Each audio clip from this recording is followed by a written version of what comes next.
Look, I don't care what your rank is. If you're an ensign and you're in charge of a project, that's fine.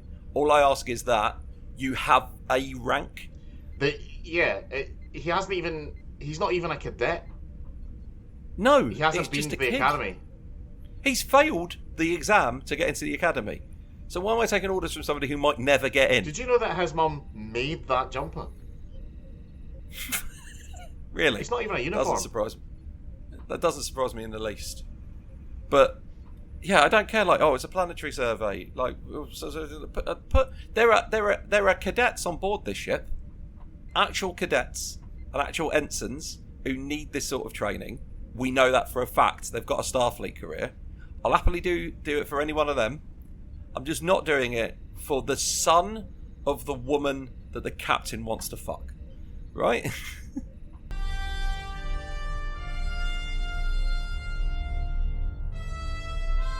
Podcasts. A Frontier.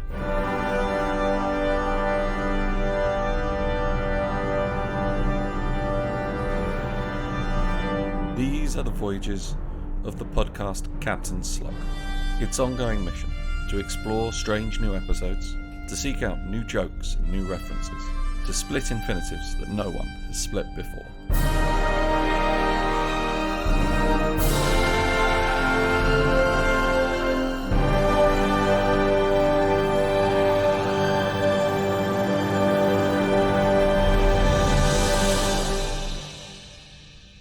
Captain Slog, Stardate 40. These are the continued adventures of me, Eddie Edwards, and Mark Bench as we work our way through all of Star Trek The Next Generation. Mark, how you been? Yeah. Right, okay, yeah, me too. Excited to be here? I could tell from the look on your face. I haven't had a haircut for a while. Oh. I've started going to. I'm still. Is that your big news from the week? I have continued to not have a haircut. It's your... Yeah. I'm still going to the same barbers, but I'm not going to the woman who continually points out my bald spot.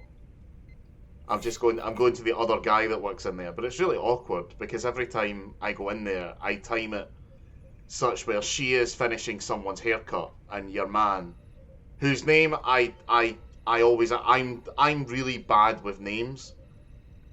Like I'm really bad with, like, here's some things I'm really bad with. I'm really bad with names, or remembering if you have any siblings, or what you do for a living, or your hobbies and interests, or basically I don't give a fuck really on a level about anything about you as a person other than your opinions about things that I also care about. Which is, it's not intentional, that's just how my brain works. I just find it difficult to internalise information that I don't personally find interesting. So when I forget your name and I forget your fucking parents' names and I forget where you're from, it's not personal. It's just that none of that information is as interesting to me as whether you think T1 is better than T2. Because even if you have a different opinion from me, I will remember and respect that. I will not respect your children's names, right? I don't care. Until they're old enough to have a fucking opinion. It's just not going to internalise. And I think my journey, my mental health and personal journey in my 30s is like learning to live with that, because from my teens into my 20s, I've obviously always realised that this is a problem, and it keeps me awake at night thinking, oh my god, will people think that I'm an arsehole just because I'm an arsehole? It really gets me. So I think in my 30s, my personal journey is just really to learn to embrace it, just to set straight up. I mean, it's a good thing that I have a fiance and I don't have to fucking date anymore. Like, because I'd basically just have to start on a first date by going, "Hi, I'm Mark." It'd be weird that we're on a date, we haven't met each other before, but "Hi, I'm Mark." Just be aware that basically every story that you tell me from now until death, you're likely going to have to repeat. unless it's about a very specific set of circumstances, or contains enough extraneous detail about other things that I'm able to piece it together from, like when I'm like, oh, that's right, I remember talking to your oh yeah, I remember talking to someone about Terminator, and oh yeah, someone showed me like a Super Mega Drive game box that they kept in their house that they like wanted, that they'd been given by their dad, and oh yeah, I remember that person was a Hufflepuff. That was quite a good funeral for a grandparent, wasn't it? Sort of I'm with you. If you want me to remember important details about your life, like when your parents died, you need to like let me know that it happened the weekend The Matrix came out. Yeah, but because I'm with you, I'm feel the same. bad about I have the same. Yeah, I'm the same. I have the thing where I have real trouble remembering stuff like that, and I'd like to pretend that I could like argue with people. Oh, my brain just doesn't work that way. I'm just not good at like remembering that information. But if that's true, why do I know so much about Dan Aykroyd? It's obviously the bit of my brain is there. I don't get emotionally invested in the lives of real people to the same extent that I do to fictional characters. Yeah, because you know, I mean, it's all very well and good for us to sit here, white men, talking about our problems, and also kind of, in some ways bigging ourselves up. But I like to think an incredibly empathetic person. I like to think that I can see things from anyone's perspective and understand why they think the way that they do. I just don't care that you have a dog. Everyone has a fucking dog. I don't really particularly like dogs. So you telling me that your dog is special is essentially just a waste of the breath that you could be using to tell me whether you prefer Pokemon or Digimon, because that's something I actually give a fuck about. But anyway. Does anybody prefer Digimon? I'd argue the cartoon might have been better, but the Digimon game was terrible. And that's what I'm basing. The Digimon cartoon has a more interesting narrative. I prefer it for that. They're trying to save the universe in some degree, I think. Whereas Ash is just, I want to be the world's best dogfighting trainer. Yeah, my dad left my mom, and now she can't afford to have me, to keep me. So at the age of 10, she sent me out into the world with nothing but a small animal with which to fight substantially larger animals. It's a weirdly specific genre of game that existed. If you've ever played the game, if you're an American, you listen to this, I think it was called Sentinel or Sentinel. Over in the UK, it was released as Solil, which is French for sunshine. But I don't know why they changed the names. But literally the plot of that is, oh, you're 12 now, here's a sword. Go kill monsters. Which leads me to believe that the monster incursion in this universe has led to a finite number of resources, and therefore they need a system that is going to A, get rid of monsters, and B, get rid of children. So yeah, I mean that's in a fantasy setting, that makes sense, but in the world of Pokemon they have the internet, and it's still weird that parents are like, well, you're 10 now, time to go out and achieve your dream of becoming the world's best Pokemon trainer. But Dad, I want to be a doctor. No, there are no doctors in this world. All medical care is done by 128,000 nurses who all look exactly the same and have exactly the same name. Can't be a cop either because you're a boy. Yeah, and horrible discrimination going on against men in the Pokemon universe. I would like to think that the only male that we ever see who's got any sort of like expertise or experience, you can become a professor or a scientist if you're a man. Yeah. But even then you have to be a really shit scientist. It's like, hey kid, I spent my entire life studying Pokemon. Here's my Pokedex. I need you to go out and literally observe every single Pokemon because I have apparently done nothing. And what happens is, every time I'm about to do some research, another kid in this town turns 10 and he leaves, and then I bang his mum. And then just as I'm done doing that, another kid turns 10 and I've still got no time to research. And then 10 years later, it's by sheer coincidence, some other kid pops out. I'm going to put forward the argument that Professor Oak isn't... I reckon his name is Professor. Like, that's his given name. His surname is Oak and his given name is Professor. And he never actually got any, like, actual like doctorate or anything like that, because that would make a lot more sense. Do you want to know his real name? Oh, what is it? Samuel. Samuel Oak. According to him, but he doesn't remember his own grandson's name. Yeah. Remember, he's like, this is my grandson. Oh, what do you call him? And then you go, oh, I call him Dick Nose. And he's like, oh, okay, this is my grandson, Dick Nose. And your grandson's like, look, Granddad, we understand it's getting bad, but we still like to visit you, but come on, man. I mean, we've spoken about this in the past, about how I hate it whenever video game articles are like, and obviously, with all these clothing options, the first thing you do is dress up as the most ridiculous character. It's like, no. So when I see people who like, oh, I've named my character Cunt Flap, because at one point in the game, someone will say something that lends itself to that really nicely, and it'll make for a really nice screenshot. And I'm like, yeah, but there's 300 hours left. Just call the guy your own name. I originally played, when I originally played Final Fantasy VII, it was round my mate McGovern's, and obviously you've got the option to name all the characters, and we didn't realise, being like 12 or whatever the fuck we didn't realise how sacrilegious it was to change the names in Final Fantasy VII. Yeah. So, we didn't know who was going to be the main characters and not. So we ended up with Cloud was called Barber 52 because my mate Anthony decided that he needed a haircut. The other ones I can remember, Red 13, we just called McBiff. Which someone undercuts from his tragic backstory when it's later revealed that his entire family got turned to stone. You should name Aeris. Aeris is going to die. Aeris is going to die has died.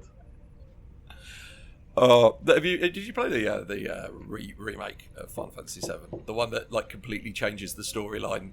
Yes, I loved it up until the last boss, which was too frustrating for me, and I became so furious at it that I swore that I would never play any of the other remakes of Final Fantasy VII ever again. Because you know what, Eddie, I have anger issues, and I really need to get them looked at, but fuck that boss, and fuck the Final Fantasy VII remake for making it so hard. I'm fine with them changing things as long as they haven't changed it to chick it out and bring Ares back from the dead. But also, I was playing that game, and Emma came in to see it, and she's like, "Oh, is this the Final Fantasy game?" And I was like, "Yeah." And she goes, and I had to explain why it was such a big deal to somebody who doesn't know anything about games, and had to explain, basically, Final Fantasy VII is possibly the greatest video game ever made. It's like perfection in terms of storyline and combat. It's beloved to this day. And she was like, well, why'd they have to remake it? And I had to show her a picture of what Final Fantasy VII looks like. And I was like, the graphics are poor to the point of unplayability. That's Look, his little square hands. Star Trek, yeah. Pen Pals is the episode. Yep.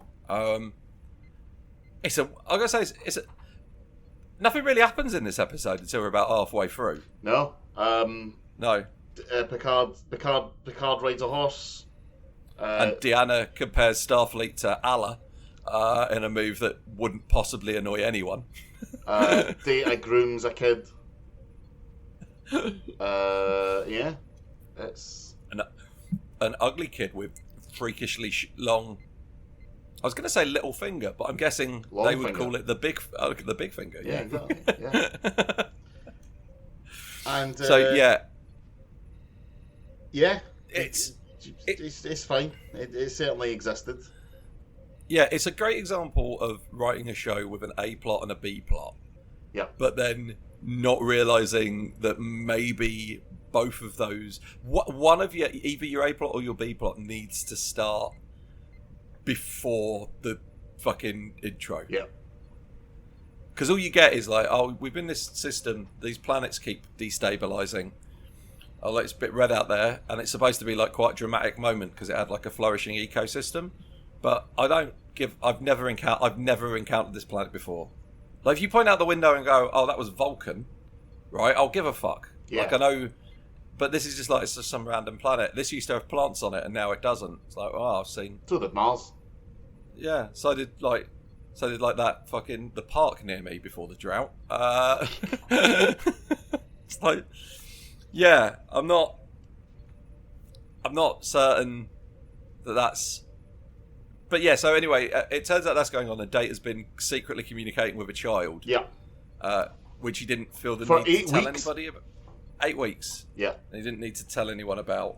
And then they have a lengthy discussion about whether or not they have a right to break the Prime Directive to stop the planet becoming geologically unstable and saving like a race of people. Yep. It's a shame they're not in the Kelvin timeline, because they could have just checked the records and gone, oh, this is the exact opening of Star Trek Beyond. Yep. We're fine to do this. Kirk didn't get in any trouble. Yeah. No, he did. Yeah. He didn't, did he? Really? Spock parked him in. But do you have any interesting notes about this episode, or should we just find a different subject to cover? Because this is essentially a nothing episode. The most interesting thing about this episode is that Laura reckoned for a while that Patrick Stewart didn't know how to ride a horse, because they show him preparing to ride the horse for quite a long time and then never actually getting on the horse, which she suspected was, well, he's obviously put can ride horse on his acting CV, but actually can't, and now has to put his money where his mouth is. So, and also, has Picard just forgotten about Sun Tzu because he's now obsessed with horses, and he's just decided to make everything about horse wisdom? I've got in my notes, Picard is a horse girl, apparently. And also it's a lot like the holodeck horse thing. Like, they go back to it later, and it's like it's a day of shooting that they had to get like 3 of the actors and a full crew out to the middle of nowhere for something that has no real relevance whatsoever. They also had to bring 2 separate horse riding costumes for Picard. They're not the 2 things he wears are not the same. Yeah. But yeah, so, Deanna says Betazoids don't like animals or riding animals because they're too psychic. Yeah. And like they're so psychic that it makes them bad at being psychic. Because they get overwhelmed in like the horse's problems. Yeah. Yeah. Like that's not what Betazoids are. I think that is literally what the quickening is in Highlander. Yeah. I do want to shout out the excellent O'Brien in this. To fully sum up, that there are 2 plots. One plot is we need to do a geological survey of this entire system, and we've decided that because that's it's like something that's like important and high level, but is also quite basic. Yeah. So we've decided we're going to put Wesley in charge of it, and it's like about Wesley, like trying to struggle with like the concept of should he like of how to be an authority figure. Wesley, FYI, not even a proper cadet or ensign at this point, as far as I'm aware. Yeah, but here's the thing. That's an interesting storyline to do in most things, but this is Starfleet, where like every single member of Starfleet is insanely professional. Yeah. And like does things by the book no matter what. So they don't like have any like there's a guy Davis who's maybe a little bit overbearing, and you think that's going to come to blows later on when him and Wesley have a disagreement about how they should go ahead with things, and then Wesley just orders him to do things his way. He just does it. And he just does it. Yeah. There's no argument. Yeah. I mean, I do like the fact that like, can I just point out, Picard seems to okay, I get that horse people really like horses. Yeah. But Picard seems to really like horses. What are you getting at? I'm getting at that, like, Data is lucky when he went into the holodeck without asking, he didn't catch him fucking a horse. In like an Equus situation? I reckon that Picard regularly goes up to that fucking holodeck and says, computer, load program, Mr. Hands. Which is a deep cut reference from the early days of the internet that some of you might remember about a man who got fucked to death by a horse. Yeah, but presumably Picard would be the one doing the fucking.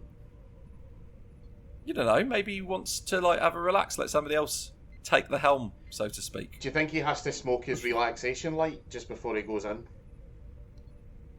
What is the Star Trek equivalent of poppers? Probably just like a really nice hypo spray. Just does himself on the neck. It's just like Goes some in. aloe vera or something. Because I don't really know. Like, I'm really glad I've got all the ones left over from Beverly, because I'm not talking to Pulaski about this.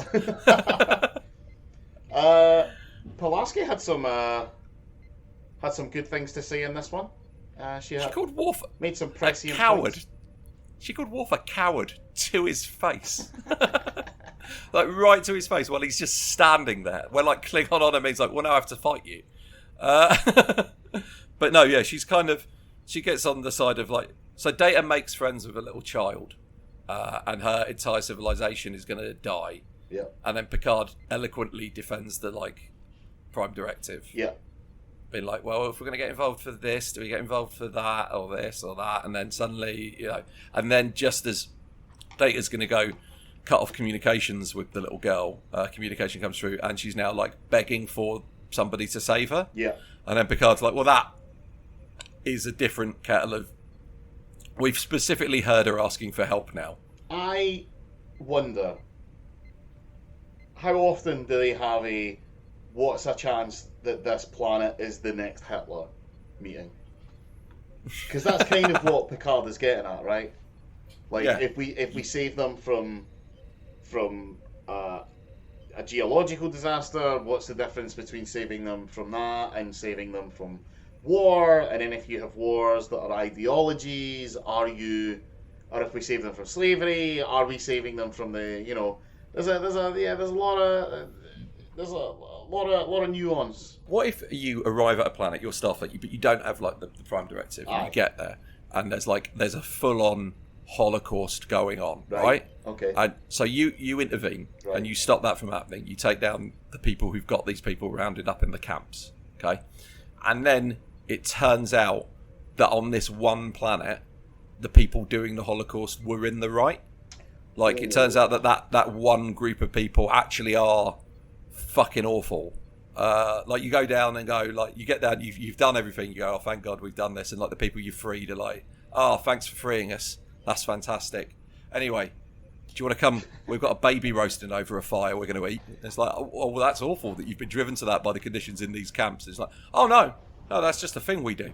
Oh, see, I thought you were going to go with they get to a planet and there's a Holocaust going on, right? And we use the word Holocaust a lot for what is essentially a Star Trek podcast, but essentially, yeah, right. So there's some horrible shit going on, and actually, I don't know whether I want to bring up this point because I'm gonna start digging a hole here.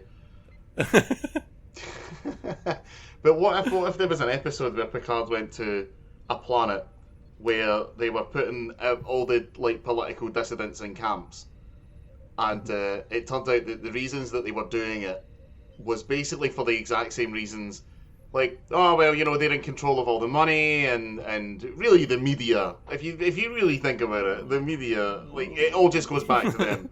Right? And what if they were able to convince Picard that they were in the right?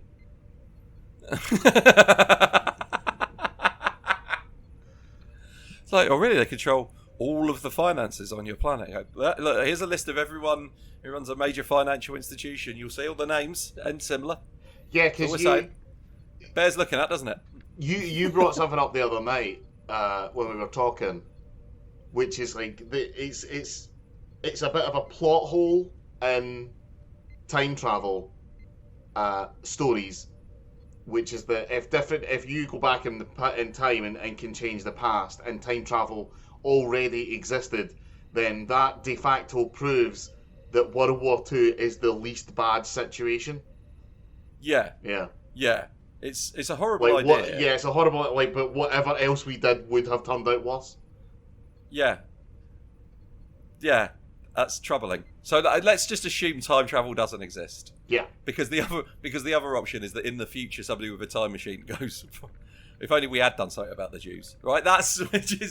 Which is a horrible take on things. So let's just assume that isn't the case, and just assume time travel is only possible as far back as when the first time machine was invented. And as we have to often say on this podcast, Eddie and I absolutely do not support or agree with the tactics nor the ideology of the Nazis, and the Holocaust is a demonstrably terrible thing that should never have happened. Yeah. As far as the rules of time travel go. Yeah. To be clear, our stance is that the reason the joke works is because the Holocaust was the worst thing that ever happened. That's the if we didn't believe it was the worst thing that ever happened, then it wouldn't be that joke wouldn't work. Yeah. Right. Our point in this is has something that say someone like Jerry Sadowitz doesn't have, which is context and an actual point to it, rather than just here's some card tricks and also my dick and some racial slurs. You can't say anything these days. I did see a thing the other day that I'd never seen before, of somebody doing like a story where they said like about when they saw Jerry Sadowitz live, and the joke that they were talking about does sound like it's genuinely fucking hilarious. Which was he had a table of hats at the back of the room, and he was talking about how that people get offended by what I say. So here's the deal: if I put a hat on, I'm a character. I'm saying something in character, so it's not me saying it; it's the character, and that's where the joke comes from. That's the humour, is that character is wrong, and that's why that's funny. So if I go over here, put a hat on, that's a joke. He then goes over to the table, picks up one of the hats that is the hat of an SS officer, walks back to the microphone, and goes, "So, what are we going to do about the Jews?"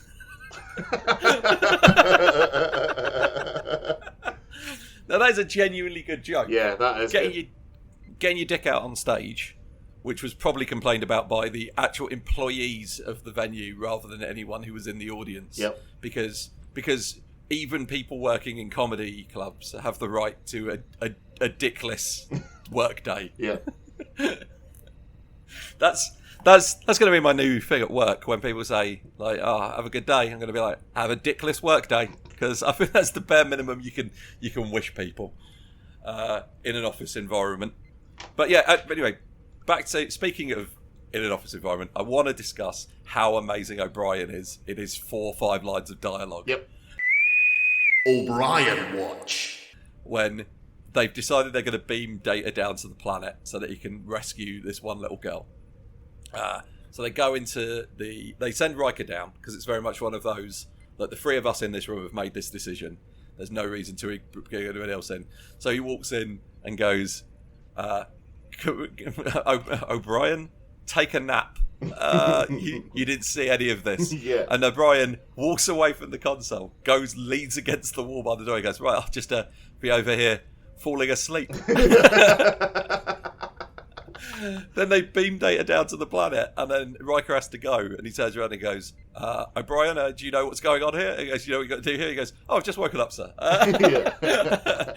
That is the classic working class hero that O'Brien is. Like somebody much higher up the food chain is about to do something that is definitely illegal, but I also kind of agree with. Yeah. So I'm just going to be over here.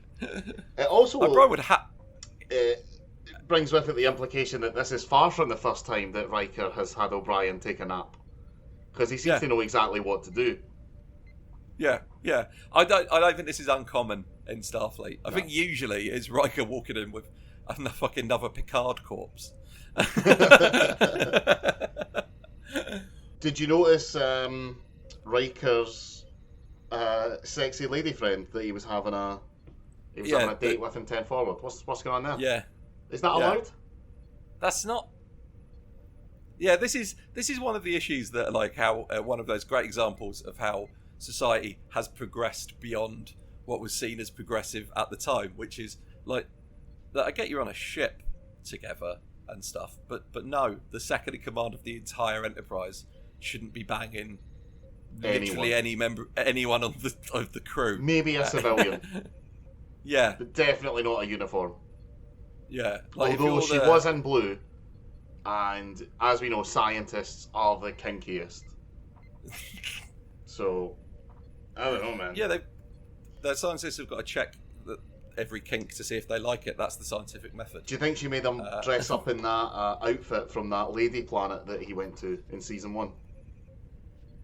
I imagine any time we don't see I imagine that's what Riker puts on the minute he gets back like gets back to his quarters.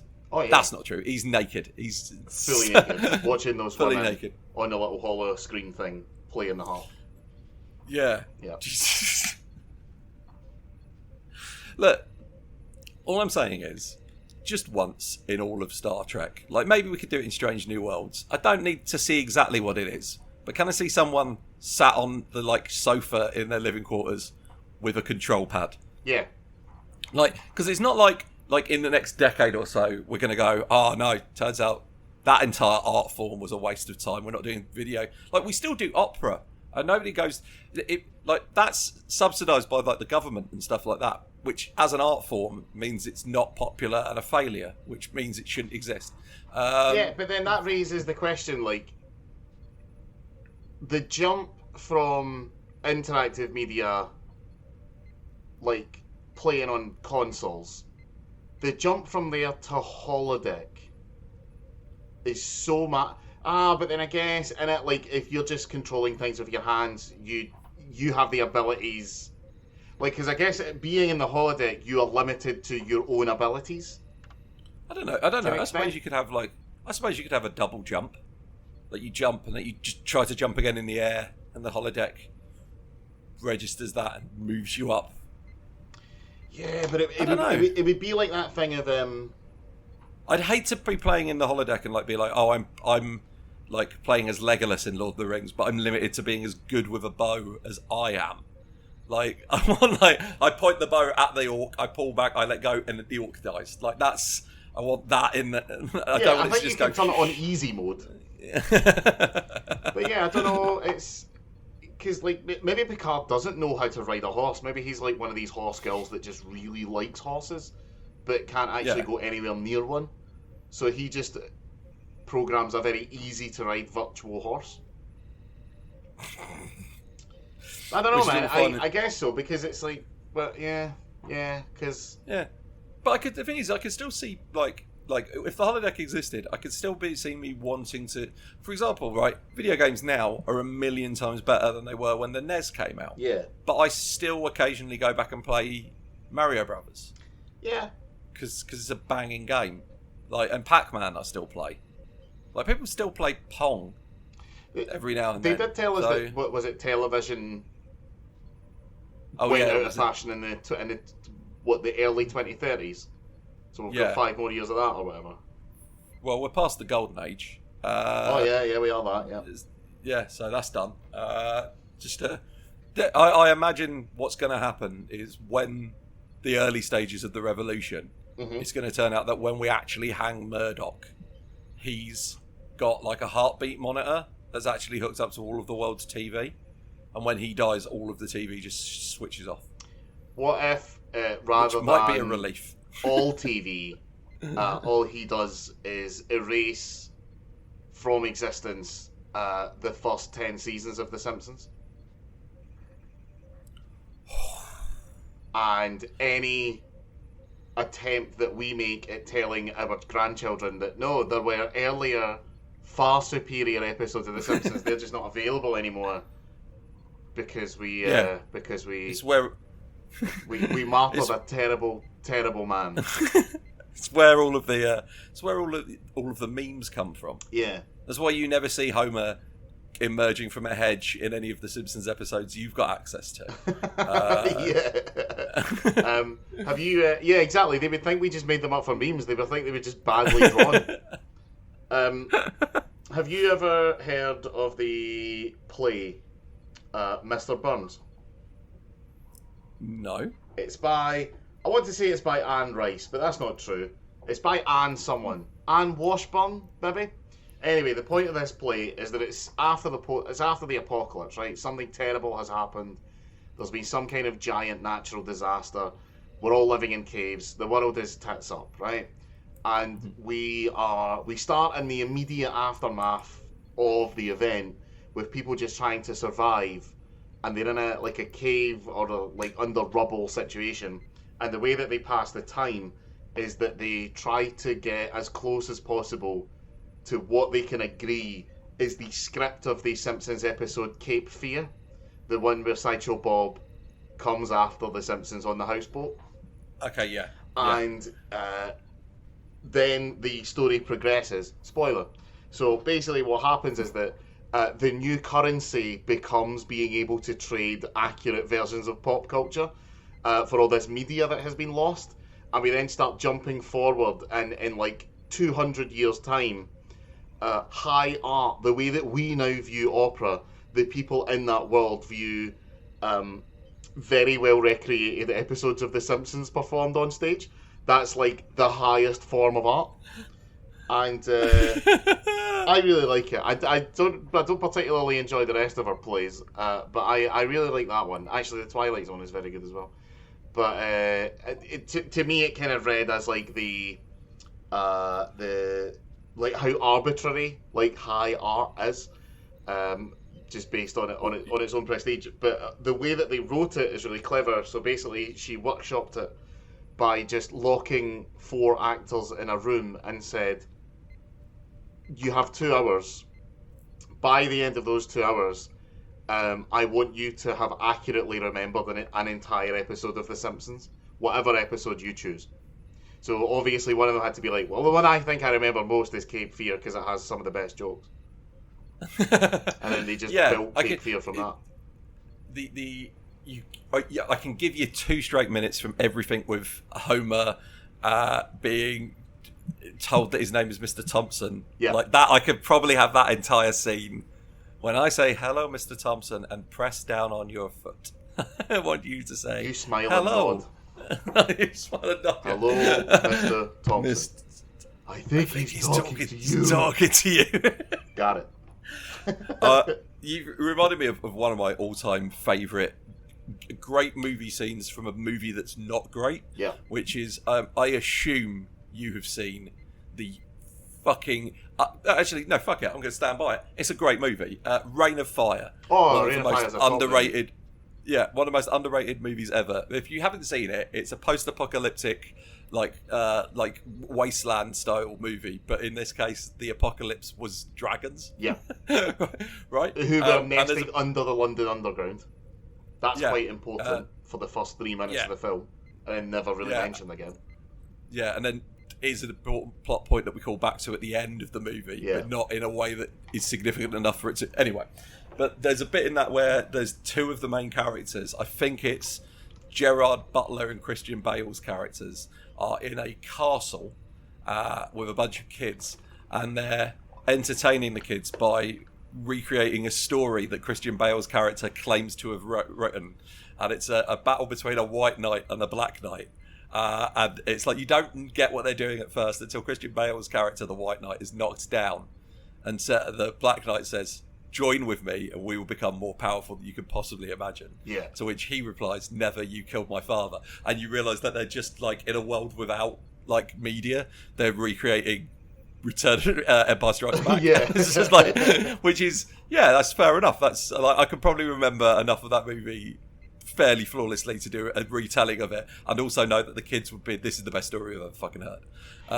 See, the thing, obviously Star Wars is timeless, and like Laura and I have recently been rewatching Lord of the Rings in preparation for the Rings of Power. Now, if you've been following my personal journey throughout my life and learning to accept the fact that I basically don't give a fuck about any details about you, sorry.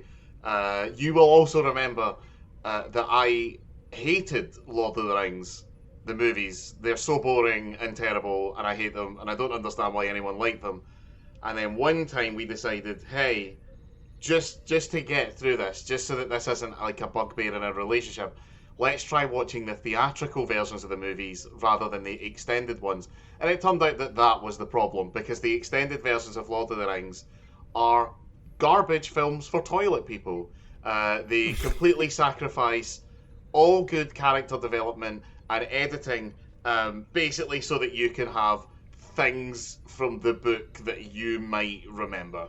And they're garbage. But when I watch Lord of the Rings, I like to smoke along with Lord of the Rings. So anytime that someone talks about smoking weed, I'll make myself another giant joint.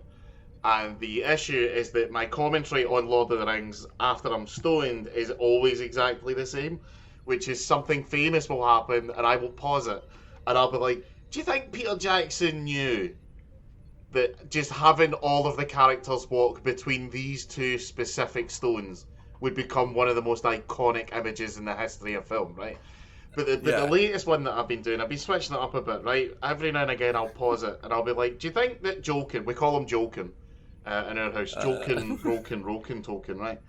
I'll say, do you think that Jolkin knew, when he realised that he had to start writing these stories down because his arsehole kids are better at remembering details from The Hobbit than he was, do you ever think when he wrote down the dragon's eyes are green, that he knew that he was starting quite possibly the greatest story ever told? Like, Lord of the Rings might be the best story ever told in the history of stories. And what the fuck was my point?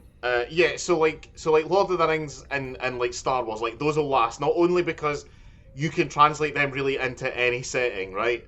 And you can really sort of adjust the characters a little bit. The problem is when they're like, Mark, it's your night to entertain the kids, I'll be like, right, so we're in this castle, obviously there's dragons taking over, but kids, let me teach you, you're going to have some context here. So 1984 New York City, right? Reaganomics was happening. Ronald Reagan was this guy, right? And there's these four scientists. Also, at the time, there was a lot of people who were concerned with government overreach in certain agencies.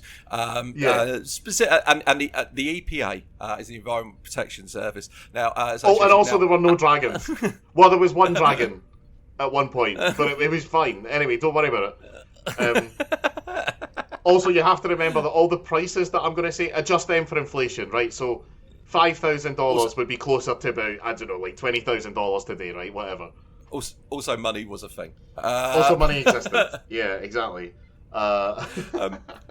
This is something I've never seen in like a post-apocalyptic movie, and it seems like it should be a thing. Was like, right, if the internet's going to go down, right, and physical media has sadly like long since gone, so like, wouldn't it be an actual worthwhile like thing to barter with if you just like went into like the major cities and just took hard drives out of like not business PC like computers, but people's home personal computers, in the vague hopes that maybe this one would have that one episode from season 8 of The Simpsons that nobody's got for some reason.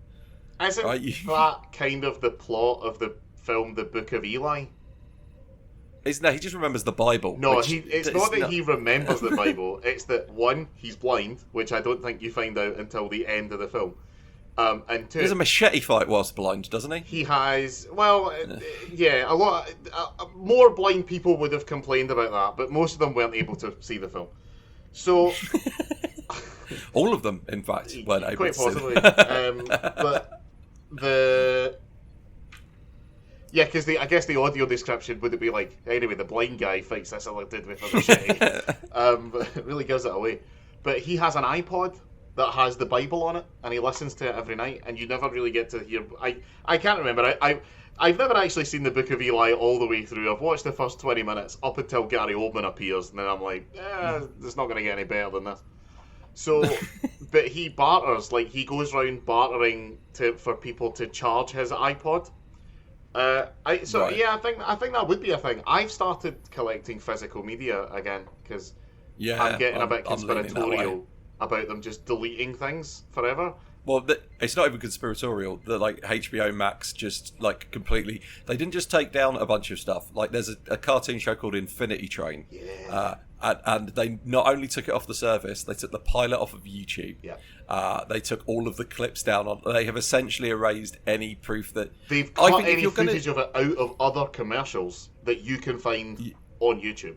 From what I understand. Yeah. And it's like there's we're going to put forward this as a genuine fucking argument. If you are going to do that to something, you give up the copyright. Yeah. Just if you don't think it's worth anything, then say it's not worth anything and let it be free, and let the people who created it upload it to their fucking YouTube channels. Yeah. You know. But yeah, get back to getting stuff you like. Oh yeah, man.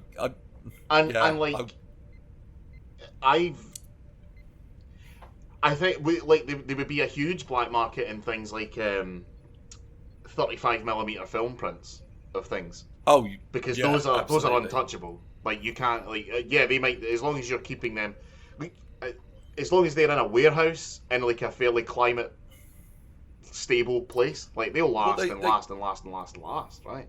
They keep a lot of that stuff down. That shit's going to get raided, which is also probably one of the best places to survive the zombie apocalypse. Where? Like down in a disused salt mine. Yeah, that's right. Yeah. Because did you see a while back Your somebody? Chips will always be tasty. Back when Alien Isolation, the game came out, the one where it's like there's one alien on the ship hunting you down. Yeah. Right. Somebody who works at like a Google data center was like, I'm playing this at work. Is this the worst possible place you could play this? And it's like a picture of the screen, and it just looks down like a long corridor where the lights are off. Yeah. And then somebody was like, oh, I actually work at a movie storage facility in a salt mine. This is the worst place you could possibly play this game. And it has that, and it was like way scary. And then eventually somebody was like, well, I'm playing it on board the International Space Station. And it's like, and that was all we're being like, are you insane? Yeah. You are going to give yourself, because if I knew you were playing that on board the International Space Station, I'd be like on the phone to, like, I'd be on the, well, let's call down to NASA. Look, this is going to sound weird, but I need someone to bring up a xenomorph mask. Is there a place on board this station we can all hide from Steve? But yeah, I could totally see that being what I do in a zombie apocalypse. Just mooch around like trying to nick fucking hard drives out of places and just say like, oh, let's just have such and such. Because I'd love to know what file format as Netflix's stuff, like their data centers. What are they in? Is it MP4 or like they .avi? Is it probably proprietary? Yeah, that's annoying, isn't it? But I could bet VLC will play them. Yeah. Exactly. Yeah, I always thought that in an apocalypse situation where I survived, I would be the guy who runs the bar, where it's like, leave your weapons at the front door, gentlemen. With the truce is in effect in here. And then at some point, the hero of the film would come up and he'd fucking grab me by the collar and he'd throw me up against the back of the bar. And he'd be like, you don't understand, you've always been on the side. You've always had to pick a side. Like, you just haven't realised it yet. And I'll be like, oh, fuck, okay, John, or Jack. Your name's probably Jack. Yeah, Jack, no, you're right. And then I'd have to start kicking, not the Nazi, I mean, I don't think I would let the Nazis in the well, here's the thing. So, in a post-apocalypse situation, and this isn't going to, are the Nazis really that bad? You know, perspective-wise, but please don't cut that out for the trailer on Facebook or whatever. But you know, if you run a post-apocalyptic bar, like some of the gangs you're going to get in are going to be cannibals. Oh yeah, no, yeah, I'll give you that. I don't know. Are you allowing that? Probably not. Well, okay, right? let me.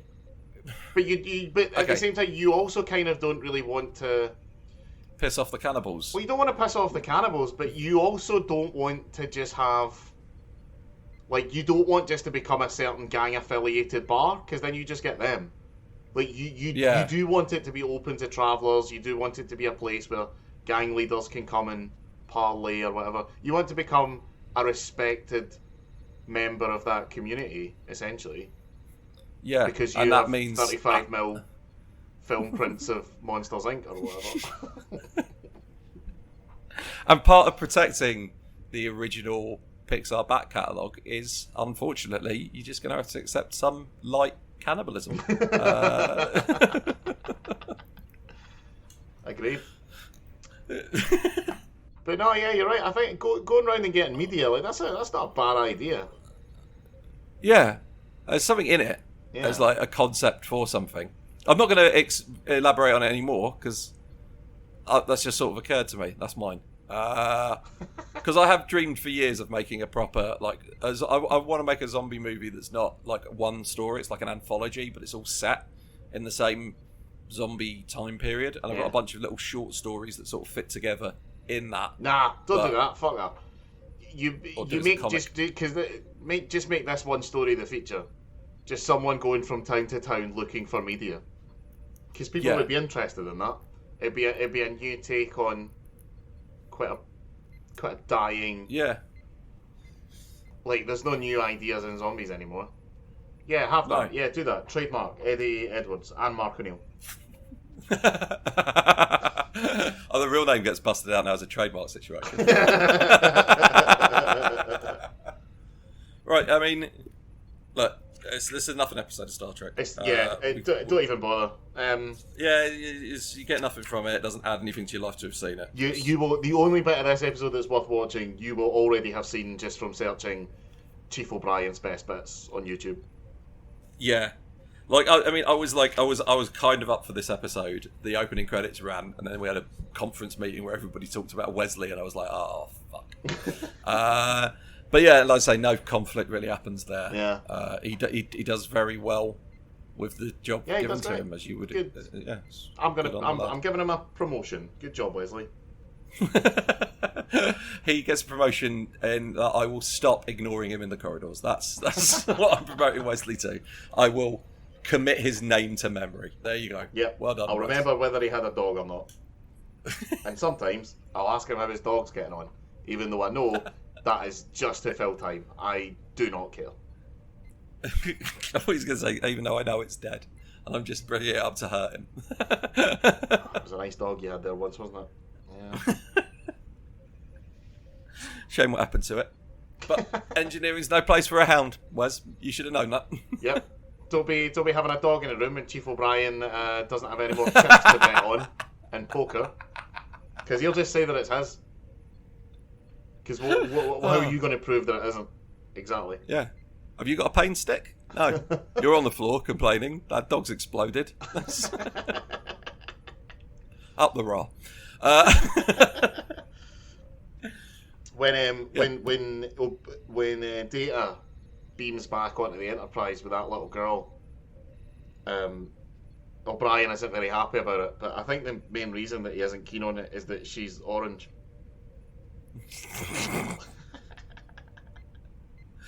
As a complete side note, real fuck ugly alien design they went for in this one. Yep. Good job. Could have just done some nose bumps or something, but fuck it. Extra long little finger. I don't see the evolutionary advantage of that, unless it doubles as a straw. But yeah. Yeah. Cheers for listening. Thank you for listening. Bye. Yeah. Bye.